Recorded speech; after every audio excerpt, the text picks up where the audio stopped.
Fala, povo de Deus! Aqui é o cantor Carlos Meneleu e esse aqui é mais um episódio do Papo com o Menê Podcast. Já aproveitar a oportunidade de te convidar para se inscrever no canal, ativar o sino das notificações, deixar o seu like, seu comentário.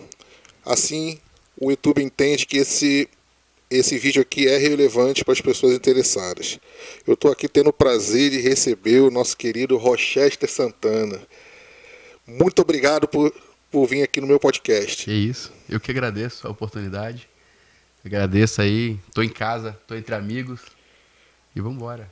Aqui nesse ambiente aqui, 2022 foi um ano. O que você pode destacar de 2022 que passou para sua vida?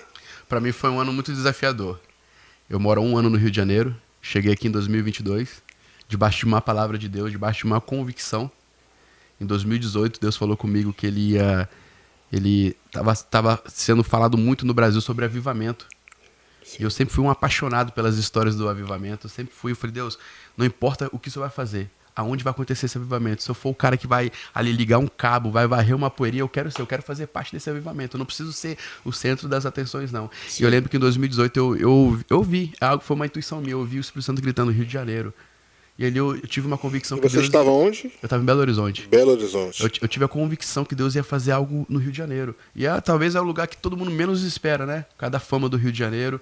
E eu lembro que teve um evento, Descende, né? Lá em São Paulo. Sim. Onde foi um evento de avivamento. E ali novamente o Espírito Santo falou comigo. Eu falei, Deus, eu acho que o Senhor está me chamando para o Rio de Janeiro. E eu sei que eu tenho a convicção que o Senhor vai trazer um avivamento lá. E obrigado, talvez eu vou fazer parte disso, né? E você veio para cá conhecendo alguém? Então, a minha família é toda do Rio de Janeiro. Todo mundo mora aqui. Qual lugar do Rio de Janeiro que eles são de Botafogo. Botafogo. Só que os meus pais, nós moramos em Belo Horizonte há 17 anos. Eu, meu pai, minha mãe e minha irmã. Então a gente não tem vínculo nenhum com o Rio de Janeiro, a não ser a nossa família, né?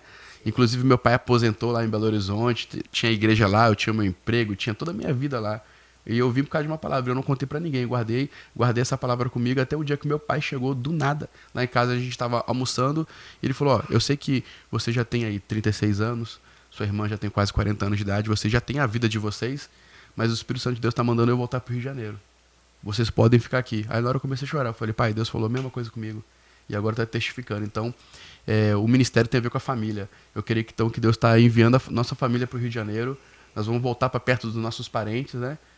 Mas nós moramos bem longe dos nossos parentes, né? Então, eu vim para o Rio de Janeiro debaixo de uma palavra de Deus.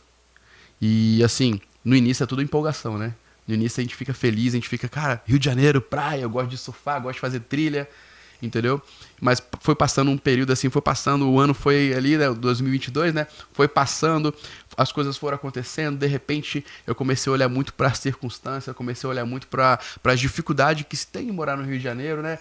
Às vezes assim, isso foi me dando um frio na barriga, foi me dando um desespero, foi me dando, sabe, eu comecei a perder um pouquinho do, cara, o que eu tô fazendo aqui?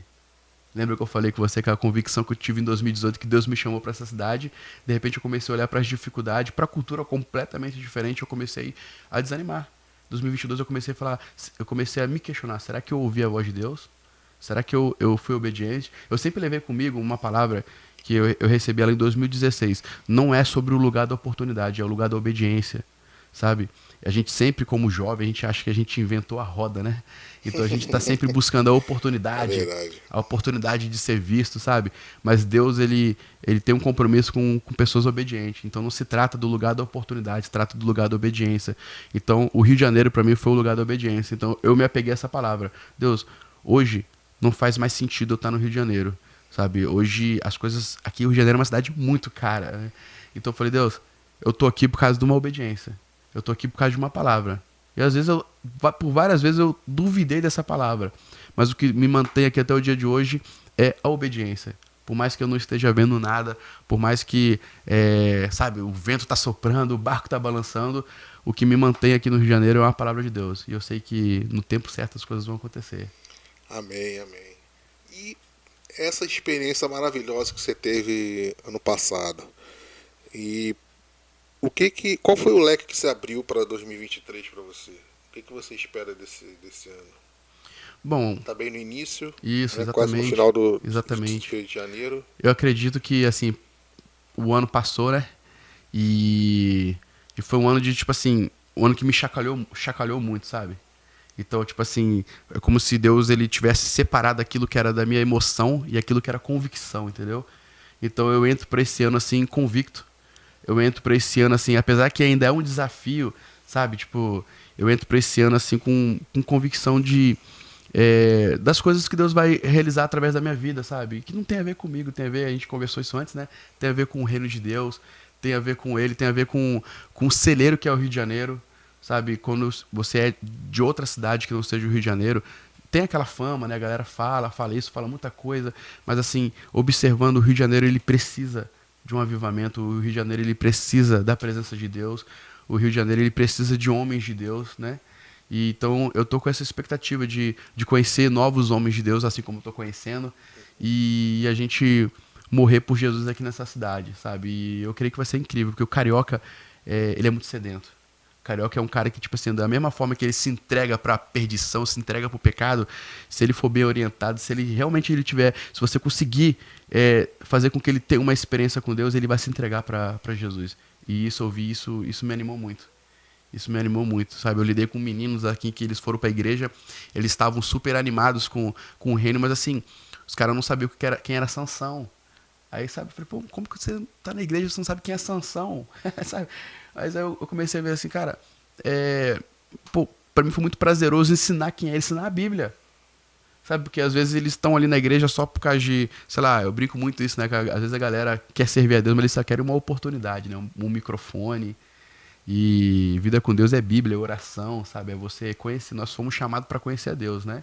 E fazer o nome dele conhecido. Esse é o nosso chamado. Então, assim, para mim foi muito bom e tá podendo ser útil nessa área, né? Então, tô com muita expectativa para esse ano e vai ser incrível. Amém. Mas, para você chegar hoje, você é líder do Ministério de Louvor Isso. da Ademave Recreio. Ademave Recreio, né? Isso.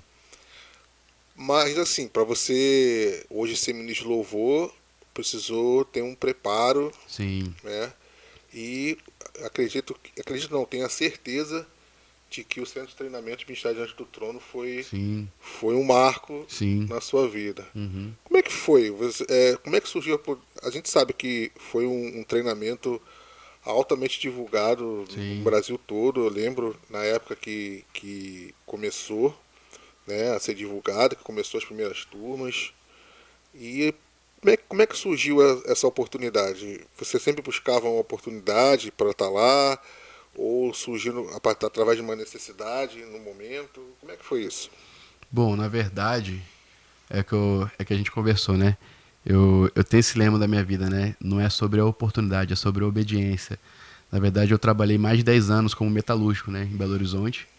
E tava lá, tava muito bem no meu emprego, ganhando muito bem, tava vivendo a minha vida, sabe? Mas assim, desde pequeno eu tive um chamado de Deus pro ministério, desde pequeno. E eu sempre rejeitei esse chamado de Deus por várias coisas que aconteceram na minha vida. Mas eu também, de certa forma, eu achava que aquilo não era pra mim, entendeu? Eu não me achava digno do ministério, de ser usado por Deus. Quem sou eu, né? E eu lembro que em 2013 eu tive uma experiência com o amor de Deus assim tão grande, sabe? Num evento que eu fui e ali eu vi o Espírito Santo me chamando. E eu não estava vivendo a minha melhor fase, sabe? Eu não estava tão firme na igreja. Eu não era um cara de oração. Na verdade, eu não conseguia nem parar para orar, para conversar com Deus, né? E ali Deus começou a mudar a minha vida.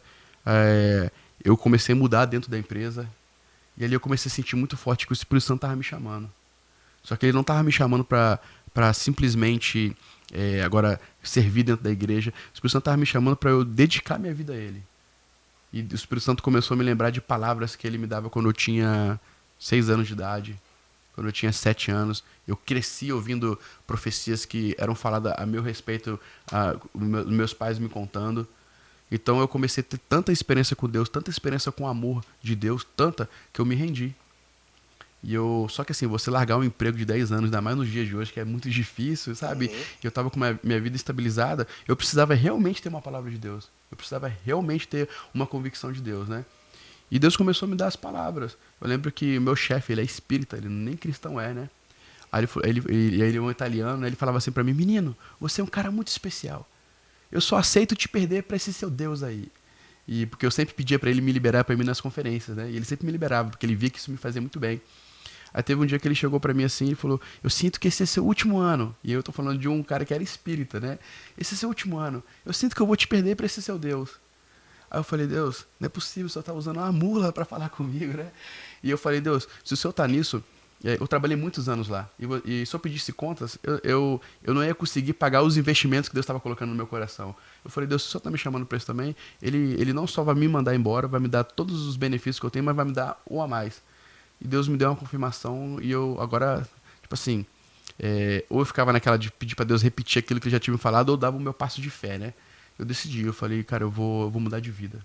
Eu vou dedicar minha vida a Deus, entendeu? E, e eu já tava com essa consciência quando eu tinha 25 anos, entendeu? Eu tinha falado: Deus, a próxima década eu quero dedicar a ti.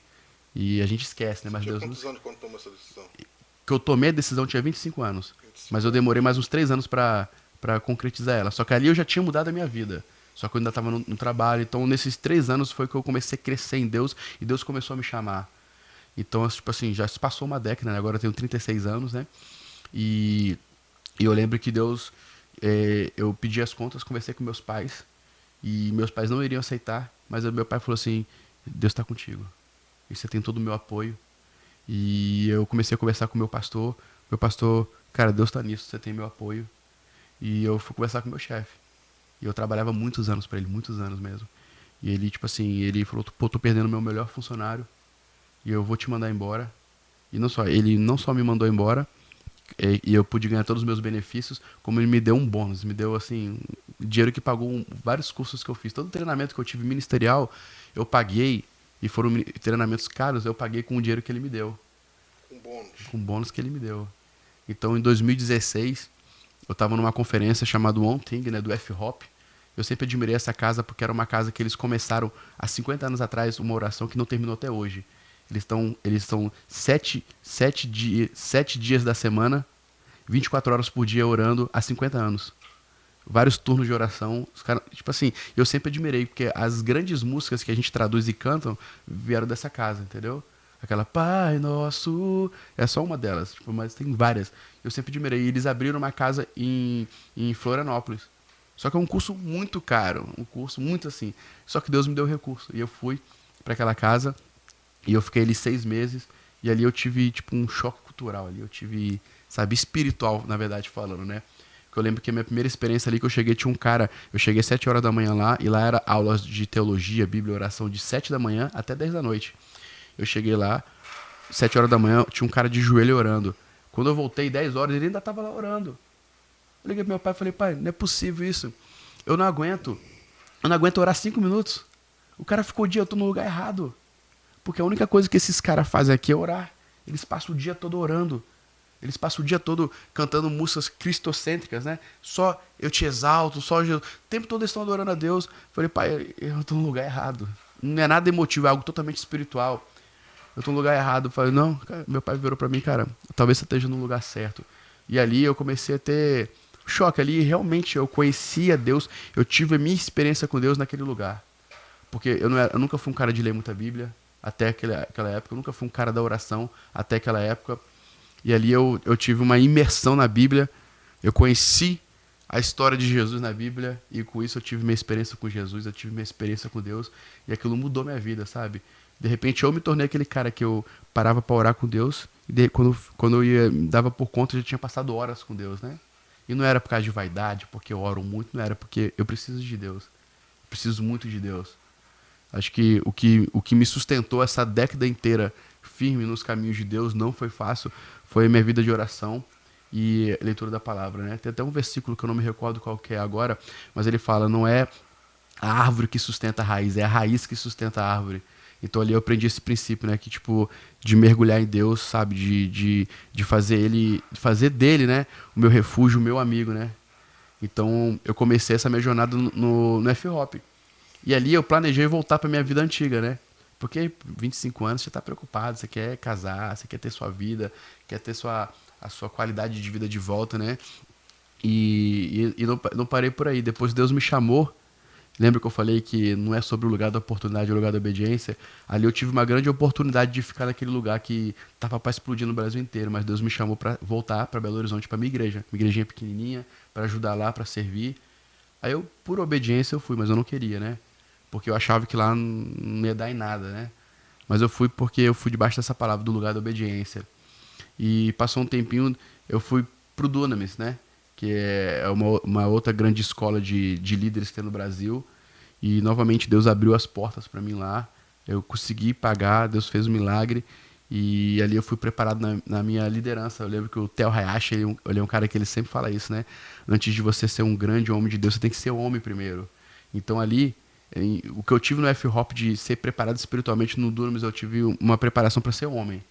Que ali eu aprendi a ser homem. Eu já ouvi a Camila Barros falar uma vez sobre isso. Que antes de você ser uma mulher de Deus, você deve ser uma mulher. Exatamente. É que o caráter, ele sustenta a unção, sabe? Você pode ter unção, mas se você não tiver caráter, sabe, os seus passos errados vão desqualificar você.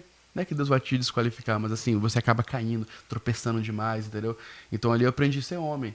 E ali eu era confrontado em coisas assim, tipo, o Theo, a liderança do Theo, eles não tem essa, sabe? É assim na raça, sabe? Então ele chegava pra mim e falava, cara, você tem que orar antes de namorar. Essa coisa aí de você sair, fica com uma menina, fica com outra. Você não quer ser um pastor, você não quer ser um homem de Deus, mas você tem que ser homem, cara. Vai ficar iludindo as meninas? Tem que orar, cara. Você não se prepara pra faculdade, tem que se preparar pra casar também. Então era assim, eram coisas assim que ele falava assim no âmbito geral pra todo mundo, assim, que foi me forjando no meu caráter. Eu comecei a entender, cara, se eu não virar um homem primeiro, eu vou acabar com o homem de Deus que Deus quer que eu me torne, entendeu? Entendi. Então eu não vou ser uma bênção pra igreja, eu vou ser um escândalo. Uhum. Aí então eu comecei esse processo de me tornar um homem. E depois eu caí no carisma. E o carisma foi o que faltou pra mim, porque o carisma literalmente o antigo CTMDT, é um seminário teológico, né? Então foi o que faltou pra mim, a base bíblica. Então foi incrível aprender com aqueles adoradores, aprender ali na Batista da Lagoinha, com aquela galera que eles fizeram, né? O que eles são. Então pra mim foi incrível, foi um baita de um treinamento. Foi e apesar de todo o investimento que eu fiz na minha vida, o que eu aprendi com isso tudo é que eu não sou ninguém. Eu sou completamente dependente de Deus, que eu não sou a última bolacha, né? E o ministério não se trata sobre o Rochester, se trata sobre Deus, se trata sobre o Rei, sabe? Eu sou apenas aquele que vai abrir minha boca e ser usado, sabe? Tipo, eu sou a voz que clama no deserto. Eu aprendi que não tem a ver comigo, tem a ver com Deus. Isso pra mim foi a chave do meu ministério. Porque é o que eu falei também, né? Nós que somos jovens, a gente acha que a gente inventou a roda. Sabe? A gente acha que não, agora a coisa vai, sabe? Tipo, e a gente acaba descartando as pessoas mais velhas, achando, já o velho é ultrapassado. Mas no Israel as gerações sempre caminhavam juntas, né? Os novos com os velhos. Você pode até inventar a roda, mas se você não dá com alguém que é experiente, você vai cair no primeiro buraco que tiver ali, entendeu? Então, assim, foi muito importante esse aprendizado pra mim, pra trazer essa maturidade, pra eu começar a fazer alguma coisa. Amém, amém. Pô, que experiência maravilhosa, hein? Que experiência maravilhosa. Muito bom. E eu, assim, tem a gente estava conversando antes Uhum, de começar, que tem um assunto que é um pouco delicado, né? Que sim, queria que você falasse sobre isso, que provavelmente deve ter pessoas, né? sim, No início desse mês, a gente teve a entrevista com o cantor Hudson Vieira, que falou sobre esse assunto também. sim, E ano passado eu entrevistei também o Wellington Barroca, que também falou uhum, sobre isso, que é com relação ao abuso sim, sexual, sim, né? Que você comentou comigo que passou por essa experiência muito desagradável e que vem proceder com tentativas de suicídio, sim. né? E eu queria saber como é que foi passar por toda essa tribulação extremamente perigosa e como é que foi vencer tudo isso. Bom, como a gente estava conversando, né? Eu nasci no lar evangélico, sou filho de pastor e eu cresci com muitas palavras proféticas que Deus ia me usar, adoração, aquela coisa toda. E, e quando eu fiz ali entre meus 7, 8 e quase 9 anos de idade, eu morava em Manaus, meu pai é militar, né? A gente mudava muito de estado, né? E meu pai tinha uns amigos, né? Mais ou menos da idade dele, que moravam em frente. Eram amigos que meu pai confiava muito, entendeu? Meu pai vivia trabalhando e ele tinha filhos, assim, que tinham 20 e poucos anos de idade, né?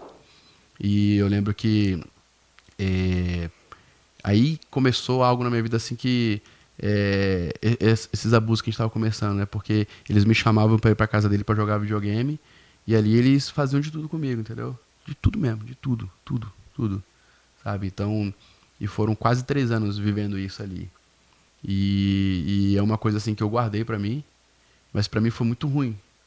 Foi muito ruim, me machucou muito. Então, às vezes eu tava jogando bola, eles iam me buscar lá no campo, entendeu? Aí eles faziam ameaças. Se você contar pra alguém, nós vamos te matar. E eles eram filhos de desembargadores e tal. E a criança acredita, né? Então eu acreditava que se eu contasse pra alguém, eles iam me matar, ia matar minha família, sabe?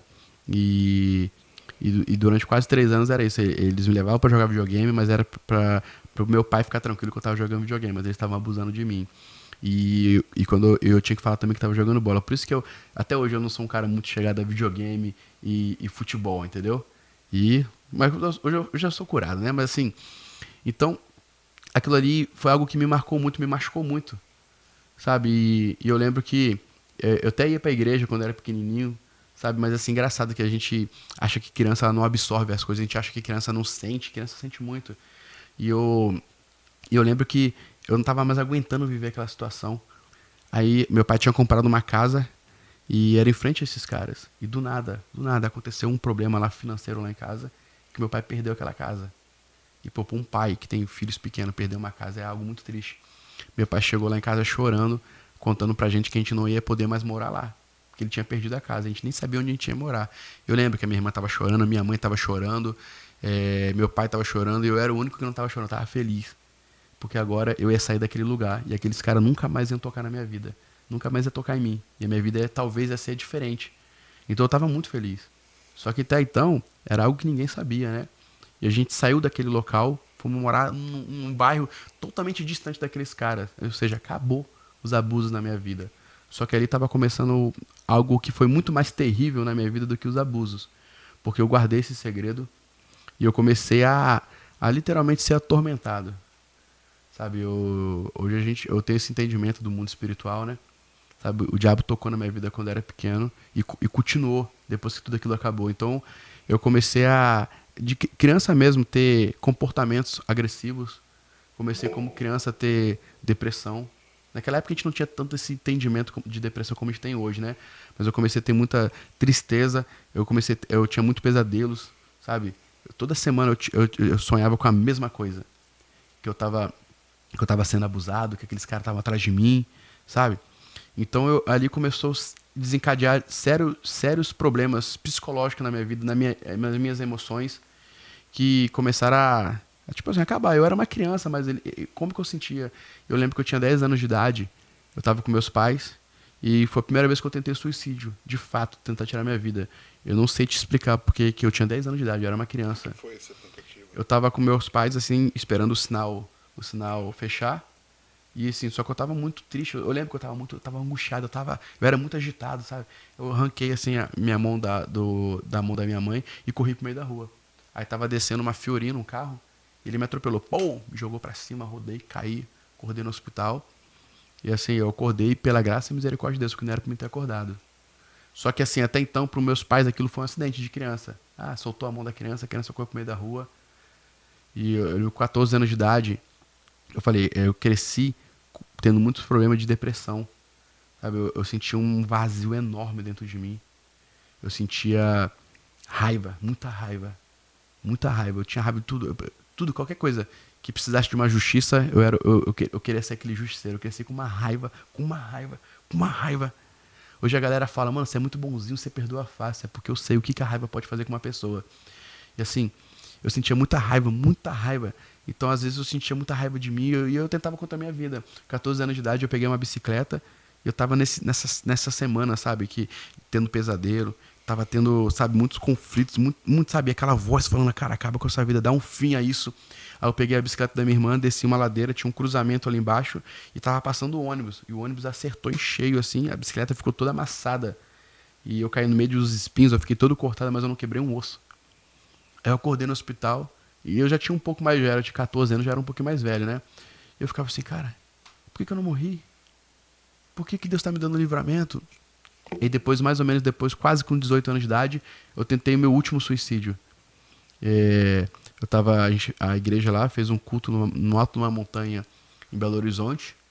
E eu tava naquelas semanas pesadelo, ouvindo vozes, perturbado, não conseguia dormir, muita dificuldade de dormir. E, sabe, e a solução que eu tinha encontrado pra minha vida novamente é acabar com a minha vida, vou acabar com esse sofrimento. Aí eu tava lá no alto da montanha andando de bicicleta lá com o pessoal, depois do culto, me joguei, rolei, caí lá embaixo, cara, foi algo assim terrível. Os meus amigos narrando pra mim assim, foi algo terrível. E novamente eu acordei no hospital, sem nenhum osso quebrado e todo quebrado assim na pele, né, arranhado e tal. Tive convulsões, tive outras coisas assim. E novamente ali Deus não deixou morrer. E eu, só que pra qualquer outra pessoa pensar assim, nossa, que livramento lindo, mas eu não tinha esse pensamento. Eu pensava assim, cara, Deus deixou acontecer comigo essas coisas na minha infância e agora não tá deixando tirar minha vida? Sabe? Tipo assim, a minha vida é uma vida muito triste, eu ficava muito triste, eu ficava, sabe? Tipo, eu comecei, aí, só que ali eu desisti de tentar tirar minha vida, porque eu lembro que eu tava no hospital e eu tive um sonho, só que depois eu vi que não era um sonho. E meu pai chegava perto de mim assim, eu tava na UTI ainda, e meu pai botava a mão na minha cabeça e falava, Deus, em nome de Jesus, não deixa eu perder meu filho. Eu já sofri tanto nessa vida, eu já passei por tanta coisa nessa vida, eu não vou aguentar perder meu filho. Meu pai chorava, meu pai orava, Deus, sabe, não deixa eu perder meu filho. E foi um sonho que me marcou muito. E depois eu fiquei sabendo que não foi um sonho, meu pai orou aquilo em cima de mim ali. Sabe, aquilo me marcou muito. Eu falei, cara, se eu tirar minha vida, eu tô tirando a do meu pai, eu tô tirando a vida da minha mãe também. Isso me manteve. Só que isso eu continuei tendo a depressão, eu continuei ter vários outros tipos de coisas, né? E inclusive eu continuei guardando esse segredo, não contei pra ninguém ainda, né? Aí eu comecei, o corpo, hoje em dia se fala muito, né? O corpo fala, né? Então eu andava na rua, eu comecei a ter convulsões assim do nada. Mas assim, durante alguns anos ali, eu tive esse problema de cair no chão do nada. Eu tava com meus amigos, eu caí no chão, começava a tremer, sabe? E assim, foi horrível, era meu corpo falando, né? E depois assim, de muita oração, de muita coisa assim, isso parou na minha vida. Eu lembro que meu pai me levou num pastor para ele orar por mim e os médicos já tinham me diagnosticado como epilético, né? E esse pastor botou a mão na minha cabeça, né? E falou assim, você não é epilético não, você é carente. Tem uma carência enorme dentro de você e essa carência, ela faz com que você tenha essas coisas. Essa necessidade de chamar atenção, essa necessidade de ser visto. Alguma coisa tem aí que tá fechado dentro de você e tá te tornando um cara muito carente. E a carência tá acabando com a sua saúde. E aquilo foi um choque pra mim. Na hora eu vi, caramba, o que eu tô fazendo com a minha vida? Realmente, isso é verdade. Sabe, isso é verdade. A carência tá acabando comigo, né? E aí, depois daquela oração que ele fez por mim, eu comecei a ter menos convulsões e praticamente isso parou na minha vida. Então só que aí eu comecei a viver um outro tipo de vida que eu falei, eu até, nessa época eu até ia pra igreja, eu parei de ir pra igreja. Eu comecei a viver a vida conforme eu achava que eu tinha que viver, entendeu? E engraçado que esse período assim que eu gosto de falar que não é que eu desviei, eu distraí, né? Eu decidi viver minha vida, foi o período assim onde eu mais tive experiência com o amor de Deus. Porque eu cresci com três problemas muito sérios na minha vida. Eu cresci com uma raiva de mim, porque eu não pude fazer nada contra aqueles caras. Eu cresci com uma raiva do meu pai, porque na minha cabeça, pai tem que defender filho. Meu pai tinha que ter feito alguma coisa. E eu cresci com ódio de Deus, porque eu cresci ouvindo as historinhas de Deus que protege, o Deus que guarda. E, pô, um filho de pastor, um filho de um cara que se dedica ao reino, e o diabo conseguiu tocar na minha vida. Então eram coisas assim que não fazia sentido pra mim. Por isso que eu sempre rejeitei o ministério. Eu sempre fui um opositor do ministério do meu pai. Meu pai pregava sobre um Deus que cuida, eu falava, não, Deus não cuida não, Deus não cuidou de mim, entendeu? Eu não falava com essas palavras porque era um segredo que eu guardava. Então, desde pequenininho, eu fiz lutas, eu queria ser grande, eu queria lutar bem, porque eu tinha um sonho de me vingar. Na verdade, até 2015, um dos maiores objetivos da minha vida era me vingar. Acredita, eu não queria ser um homem de Deus, eu não queria ser um pai de família, eu queria vingar. E eu também tinha, toda semana, direto eu tinha esse sonho, que eu estava no aeroporto, eu encontrava 3 senhores, e eu chegava para eles assim, prazer, meu nome é Rochester, e eu só conheço um Rochester, né? E na hora eles olhavam para mim e eu acabava com eles, porque quando eles me pegaram eu era uma criança, agora eu já era um adulto, eu poderia me defender. Então eu tinha esse sonho de me vingar. Sabe, eu acordava, isso me consumia. Por isso que eu fazia luta, fazia tudo, porque eu tinha que me vingar. Então, assim, foram coisas assim que me marcaram bastante. E eu lembro que quando eu decidi viver a minha vida, falei, Deus não tem chamado para mim, não existe, Deus nem cuidou de mim, fui viver minha vida. Eu lembro que eu ia para uns lugares assim, e eu queria fazer coisas erradas, e Deus me encontrava. Do nada, cara, do nada. Às vezes eu estava bebendo, estavam fazendo coisas erradas assim, e o Espírito Santo vinha do nada e me marcava. E eu ficava confuso. Só que na minha cabeça de uma pessoa que precisava liberar perdão, de uma pessoa ferida, eu achava que, pô, Deus pisou na bola comigo quando eu era criança, agora ele está querendo se justificar. Por isso que ele está me encontrando, está me amando, sabe? Eu estava com a cabeça toda errada. Então eu achava que Deus estava querendo tipo, me bajular. Só que eu comecei a ter muitos encontros com Deus. Eu lembro que, assim, eu não tenho problema nenhum falar nisso, né? Até os meus 18 anos de idade eu era virgem, né? E eu lembro que eu pensei assim, cara, eu sou filho de pastor, fui criado na igreja. Se eu perder a virgindade, isso vai ser uma vergonha para Deus, isso vai ser uma vergonha para o meu pai. E eu vou fazer isso. Por que eu vou ficar, sabe? Eu era um dos únicos virgens ali dos meus amigos. Eu lembro que eu decidi perder minha virgindade. Cara, assim, foi algo muito constrangedor, mas eu entendo que foi Deus, porque eu perdi minha virgindade, aí eu, beleza. Aí, foi com uma menina, nessas outras vezes que eu tava com ela, o Espírito Santo me encheu em cima da garota. Do nada. Sabe aquilo que aconteceu com o Sansão? Sansão estava tão distante a ponto que ele não percebia a distância, sabe? Sim. Ali eu tive essa percepção que algo do Espírito Santo. E eu estava em cima daquela menina ali fazendo a parada, né? E eu senti a presença de Deus. E aquilo me chocou. Aquilo me escandalizou porque eu estava fazendo algo horrível. E eu fiquei pensando assim, não é possível, como é que Deus pode me amar? Só que aquilo me constrangeu tanto, que eu parei o que eu estava fazendo. E eu morava em Belo Horizonte, mas eu estava em Cabo Frio, né? No carnaval. Comprei a passagem de volta para Belo Horizonte, voltei para casa aos prantos. E falei, pai, pequei contra Deus, pequei contra ti, perdi minha virgindade. Eu não queria fazer isso, eu fiz isso para afrontar Deus, mas Deus me encontrou. Eu não estou entendendo mais nada. O que Deus quer comigo? Por que eu estava em cima da menina? Por que ele foi me encontrar? Aí a gente orou e eu fiz um trato com Deus que eu nunca mais ia fazer aquilo até eu casar. Eu vou casar esse ano, graças a Deus, né? Graças a Deus. Mas aí eu fiz essa aliança com Deus e eu comecei a ter esses encontros com Deus. Só que de tal forma eu comecei a sentir o amor de Deus tão grande pela minha vida, tão grande pela minha vida, que eu não tinha mais como não me render. E foi quando foi aproximando o ano de 2015, 2016, onde eu larguei tudo, eu comecei a ter tanta experiência com o Espírito Santo de Deus, o amor dele, que eu me rendi. Eu falei, Deus, não tem como eu fugir. Não tem como eu fugir da sua presença. Na verdade, o único lugar que eu tinha paz na minha vida, lembra que eu falei que eu tinha muita depressão, muita tristeza? O único local que eu tinha paz na minha vida era na presença de Deus. Só um pouquinho antes aconteceu uma experiência que me deixou atento para isso. Aconteceram muitas coisas na vida da minha família, né? A gente morava em Manaus ainda, a nossa casa pegou fogo do nada. Meu pai chegou com um carro, parou o carro na garagem e o carro do meu pai pegou fogo, do nada, do nada. Só que o carro pegou fogo, perda total, queimou a casa quase toda. E foi um dia muito triste. E, pô, meu pai perdeu uma segunda casa, entendeu? Do nada. E foi muito triste. Eu já era um cara muito magoado. Só que tinha uma célula lá em casa e o cara sempre deixava um violão. Eu nunca tinha tocado violão na minha vida. Aí eu peguei aquele violão, tava tão triste. Eu peguei aquele violão assim, comecei a dedilhar, nem sabia o que eu tava fazendo. Mas, sei lá, hoje eu entendo que foi o Espírito Santo de Deus. E eu comecei a cantar, comecei a tocar, sem nunca ter feito aquilo. E enquanto eu cantava, o Espírito Santo me curou ali, sabe? Veio uma paz sobre a minha casa. E ali começou o meu ministério de adoração, sabe? Tipo, no meio de um caos, no meio de uma casa pegando fogo, sabe? Então eu comecei a ver que toda vez que eu pegava meu violão, toda vez que eu ia adorar a Deus, eu sentia paz na minha vida, né? Então, em 2016, eu decidi me render mesmo. Eu falei, Deus, não tem como eu viver longe da tua presença. Por mais que eu tenha as minhas mágoas, por mais que eu tenha, sabe? Eu guardava. Tipo assim, era 2016, mas são 22 anos que eu tinha um segredo e ninguém sabia de nada, entendeu? Então eu decidi pegar tudo que aconteceu na minha vida e guardar. Sabe aquele lugar onde você guarda todas as suas mágoas, as pancadas, que você não deixa ninguém ter acesso? Sabe, eu também tinha esse local.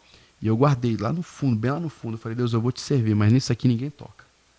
Eu vou resolver esse problema, entendeu? Eu te perdoo, olha minha arrogância, né? Deus, eu te perdoo, sabe? Mas Deus é tão bom, ele é tão bom que ele não deixou eu continuar ferido, entendeu? Ele falou assim, eu quero te usar, mas primeiro eu quero te amar, eu quero te curar, sabe? Eu quero te limpar. Deus foi tão bom que ele não me deixou caminhar daquele jeito. E eu lembro que eu larguei tudo, eu já contei essa parte, né? Que comecei a ter muitas experiências com Deus, comecei a amadurecer. Só que em 2018 eu fui confrontado com isso.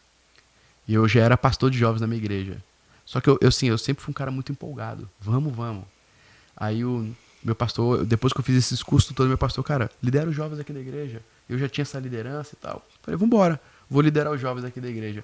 Só que eu comecei a atender, só que tipo assim, não era só pregar. É que quando eu era novinho, você acha que é só oportunidade, que é só pregar, só cantar. Eu comecei a ter que ouvir os jovens. E não tô brincando. Todos os jovens que vinham conversar comigo era problema de depressão, problema de ansiedade, problema de abusos, problema de rejeição. Eu comecei a ser perseguido com aquilo que eu escondia. E comecei a ser perseguido, não parava de vir gente. Sabe, é como se Deus tivesse assim, põe pra fora. Aí eu falei, eu preciso dar um tempo, eu não consigo cuidar nem de mim, como é que eu vou cuidar dessas pessoas? Aí foi quando eu fui pro Dunamis, né? Fiz um curso chamado Fornalha, ou Chip School, né? E ali eu tive minha cura. E eu não fui ali pra ter minha cura, eu fui ali pra fugir mesmo, porque eu não queria mais liderar jovens. Eu falei, não, eu quero ficar aqui no ambiente onde adora a Deus. E eu lembro que eu tava naquele local e uma das ministras lá daquele local lá, e ela me chamou e falou, ó, Deus tem algo muito especial pra sua vida. Deus chama muito. Sabe, ela falou assim, eu vejo você influenciando muitos jovens e adolescentes para Deus. Ela falou, mas eu olho para você, eu vejo que tem uma ferida, que ela vai da sua cabeça até seus pés. E eu vejo que Deus te trouxe aqui para ele cicatrizar essa ferida. E essa cicatriz vai curar muitas outras feridas. E na época eu tinha que manter a postura, né? Eu falei, não, isso aí, ela tá falando besteira e tal. Sabe, mas ali, aquela caixinha que eu não deixava ninguém tocar, Deus tocou ali, entendeu? Eu abri, eu lembro que tinha um psicólogo lá, e ele, profeta também, e ele começou a conversar comigo, e ele me fez abrir aquilo. Foi a primeira pessoa, depois de 22 anos, que eu contei isso. E quando eu contei, foi um misto de muita raiva, de muita emoção e de muita paz também. Porque ele me fez 3 perguntas que mudaram a minha vida. Ele falou, cara, por que você tem tanta raiva de você? Você não se aceita. Ele falou assim, se tivesse uma criança de 6 anos de idade aqui que falasse pra você que sofreu abuso, o que você falaria? Eu falei, eu ia abraçar ela, porque ela não tem culpa de nada, né? Uma criança, o que uma criança pode fazer, né? É verdade. Aí ali, na hora eu fui curado. Eu fui curado. E eu me arrependi de ter tentado suicídio. Eu me arrependi das coisas que eu fazia comigo, de cortar, porque eu não tive culpa. Eu fui uma vítima. Ele falou assim, por que seu pai não fez nada por você? Eu falei, na verdade, você é a primeira pessoa que eu tô contando. Meu pai não sabe. Ele falou, pô, se você não contou pro seu pai, por que você culpa tanto seu pai de não ter te protegido? Na hora eu também me arrependi de todas as vezes que eu fui indiferente com meu pai, que eu culpei meu pai, ele não teve culpa de nada e nem sabia de nada. E o que eu fiquei mais assim foi com Deus, porque falei, não, Deus poderia ter feito algo, entendeu? Mas ali eu tive uma revelação, eu tive a convicção ali que talvez o diabo ele tinha noção do que Deus ia fazer na minha vida e ele tentou arrancar isso de mim. E ali eu vi também que eu não era o único, porque até ali então eu achava que eu era o único cara que tinha sofrido isso. Depois eu comecei a ver, cara, que, sabe, e o diabo ele tá fazendo isso, né? Tá destruindo. Mas Deus ele também tá restaurando, assim como ele fez na minha vida, né? Sim. Então ali eu tive a grande cura da minha vida. E eu abri aquilo ali, eu fui completamente curado. Eu tive uma experiência assim que marcou minha vida. E ali foi eu falei, Deus, agora se eu tinha alguma dúvida, eu não tenho mais, eu vou te servir. E eu lembro que eu voltei, eu era pastor de uma igreja, pastor de jovens, e teve um acampamento, e Deus falou comigo assim, conta a sua história pra eles. Só que eu sempre tive aquela figura do machão, do cara não sei o que lá, isso era uma vergonha pra mim. Eu não só escondi porque era um trauma, porque era uma vergonha ficar falando essas coisas, né? E eu lembro que e Deus falou assim comigo pra mim falar sobre isso. Eu não queria falar porque eram os meus amigos de infância, eu tinha muita vergonha e tal. Aí eu peguei, fui tentar pregar sobre outra coisa, não consegui falar. Aí tava todo mundo, tava os meus pais, e foi a primeira vez que eu contei pra todo mundo. Meus pais ficaram sabendo junto com todo mundo. Aí eu contei o que Deus fez na minha vida, contei, cara, e foi um chororô, foi... Mas não só isso, foi uma cura para muita gente. Porque 32 pessoas me procuraram depois falando que sofreram a mesma coisa, até piores do que eu. E eu tava me sentindo único, né? Então ali começou o meu ministério. Começou a. Começou a. é, Essa coisa, né, de Deus me usar pra cura. Realmente ali meu coração de pastor acendeu, entendeu? Eu comecei a olhar, porque eu tive muitas atitudes de rebelde, mas na verdade eu tinha algo escondido, entendeu? Então eu comecei a olhar pras pessoas assim, entendeu? Sabe, tipo assim, tem algo ali dentro, sabe? Então, depois que Deus me curou, eu comecei a ficar com esse coração livre pra servir a Deus, sabe? Amém. Amém. Experiência maravilhosa, hein, rapaz? Eu imagino o quanto foi duro você passar por tudo isso, né, Uhum. cara? Poxa, que maravilha que Deus fez na sua vida, né? Superar todo Sim. esse trauma, esses momentos. E acredito que a sua história tem sido. Tem sido. E esse episódio aqui, as pessoas que assistirem realmente vão ter que. Assim, também pessoas que passaram por essa Uhum. situação vão, vão ver o que você descreveu aqui e realmente vão se identificar. E eu acredito que foi muito difícil superar tudo isso. Hoje você é líder de um ministério de louvor, pessoas que estão contigo hoje precisam. Tem você para ouvir, né? Sim. E você também tem para ministrar sobre essas pessoas. E hoje você é espelho para para muitos deles, né? Uhum. E o que você hoje falaria para um, pra um jovem, para um adolescente, para alguém que faça parte de, desse grupo que você lidera, ou uma outra pessoa que esteja assistindo esse podcast, esse episódio, pessoas que precisam de algum incentivo, de repente, para superar Uhum. esses problemas que você passou, Sim. e também motivação para chegar onde você Uhum. chegou, é, como um ministro de louvor, que estudou muito, que se dedicou muito para chegar onde você está. O que você poderia falar para essas pessoas? Motivação para superar esses momentos de bem tortuosos, e também superar dificuldades, Uhum. né? Para chegar num momento assim que a pessoa vê, poxa, eu conquistei tudo isso, o que eu precisei fazer? O que você acha que as pessoas precisam hoje para superar tudo isso? Bom, primeiro de tudo, assim, na minha vida é coragem.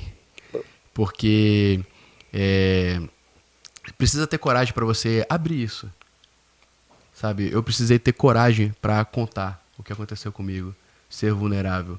A minha cura veio muito do que eu abri, contei, decidi contar pra uma pessoa que me ajudou e eu fui curado, sabe? Então, assim, eu falo que um dos meus maiores vilões não foi os abusos que eu sofri, não foram os suicídios, mas foi a carência. Porque a carência, ela me convencia que eu não era capaz. A carência, ela me convencia que eu não ia chegar lá. A carência, ela me convencia que eu era uma vítima, sabe? E eu precisei vencer a carência.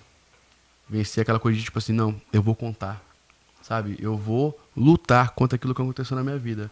E com a ajuda de Deus, é claro. Mas assim, coragem para você abrir, coragem para você enfrentar essa situação. Eu tive que literalmente mudar minha mentalidade. Porque, vamos supor, eu não queria casar. Não queria, achava que isso não era pra mim. Porque se eu casasse, eu ia ter que ter filho. Se eu tivesse filho, e se acontecesse isso com meu filho? Já foi difícil superar pra mim, imagina superar pro meu filho. Se acontecesse isso com meu filho. Então eu tive que ter coragem, eu tive que deixar Deus, sabe, literalmente curar minha vida. Eu tive que mudar minha mente. Eu tive que mudar. Eu falei, ó, o diabo tocou na minha vida, mas ele nunca mais vai tocar na minha vida. Eu vou ter filho sim, eu vou casar, mas o diabo não vai tocar na minha família. Sabe? Eu tive que ser vulnerável. Na verdade, eu gosto de uma frase do apóstolo Luiz Hermínio, né, que ele fala que não se prepara uma pregação, se prepara o pregador. Tudo isso que eu fiz não foi para saber preparar uma palavra. Tudo que eu fiz não foi para saber ser um bom líder. Foi para conhecer a Deus, sabe? Foi para deixar Deus me preparar, foi para deixar Deus me curar, sabe? Conhecereis a verdade, a palavra, e elas vos libertará. Então a grande libertação foi em cima da coragem que eu tive para encarar e Deus, e deixar Deus me transformar, deixar Deus me curar, sabe? Eu comecei a conhecer outras facetas de Deus, né? A gente só quer conhecer o Deus da vitória, que dá bênçãos, mas Ele é o Deus que cura também, sabe? Ele é o Deus que estende a mão no dia mal. Ele é amigo, entendeu? Então, assim, para mim, é a coragem de você se deixar ser tratado, sabe? E você ter mais coragem ainda de mudar a sua mente, sabe, que a sua alma, a minha alma foi assim, né? Ela já nasceu assim, se auto-sabotando. Então eu tive que lutar com esse tipo de comportamento. Falei, não, vai dar certo. Vai dar certo. Entendeu? Eu vou vencer, eu vou casar assim, eu vou ser um bom marido. Eu vou ser um bom pai para meus filhos. E o diabo não vai tocar nos meus filhos. Então é o que eu posso falar assim para as pessoas que passam por isso, cara, tenha coragem, porque eu vou te falar, há uma vida maravilhosa após a cura. Tô te falando. Eu não dormia, eu era um cara muito triste. Desculpa aqui, vou até tirar aqui, ó. Eu com 25 anos de idade, eu tinha cabelo lisinho aqui, ó. Eu perdi meus cabelos com 25 anos de idade. Todos começaram a cair assim, começaram a cair. Hoje eu sou careca, né? Não tenho vergonha, eu tinha muita vergonha disso, não tenho mais, entendeu? Mas assim, eu comecei a perder porque eu não falava. Eu guardava, entendeu? Então assim, eu abri minha boca, tive coragem de encarar isso, sabe? E o Espírito Santo me curou, me encheu de amor. Me encheu de amor, sabe? E eu comecei a entender que eu vi, né, que tipo, por mais que aquilo que o diabo fez para destruição, Deus fez para a glória dele, entendeu? Então, antigamente aquilo que era uma vergonha cura pessoas hoje. Eu abro a minha boca e falo sobre aquilo que o diabo tentou fazer com a minha vida e as pessoas são curadas. Sabe? E existe vários tipos de abuso, não é só, sabe? Às vezes, tipo, problema de paternidade, sabe? Vários outros tipos de coisa. Então, assim, toda aquela vergonha que eu passei hoje, eu vejo que está servindo para a glória de Deus. Amém. Amém. Que maravilha, que história maravilhosa. Hein? Eu poderia gravar um próximo, quem sabe, gravar mais um episódio que tem muita história pra gente aprender, cara. Muita coisa pra gente aprender. Rochete, muito obrigado, cara. É isso. Eu que Muito agradeço. obrigado por ter vindo aqui. Agradeço de coração a sua disponibilidade de estar aqui gravando esse episódio. Um episódio que é um episódio potencial para poder alcançar pessoas que precisam ouvir o seu testemunho, que precisam ouvir o que Deus tem feito na sua vida. Deus te abençoe, meu irmão. Muito obrigado. Eu que agradeço. Esse aqui foi mais um episódio do Papo com Menê Podcast. Aproveitar mais uma vez, te convidar para se inscrever no canal, ativar o sino das notificações, deixar o seu like e o seu comentário. E que Deus te abençoe.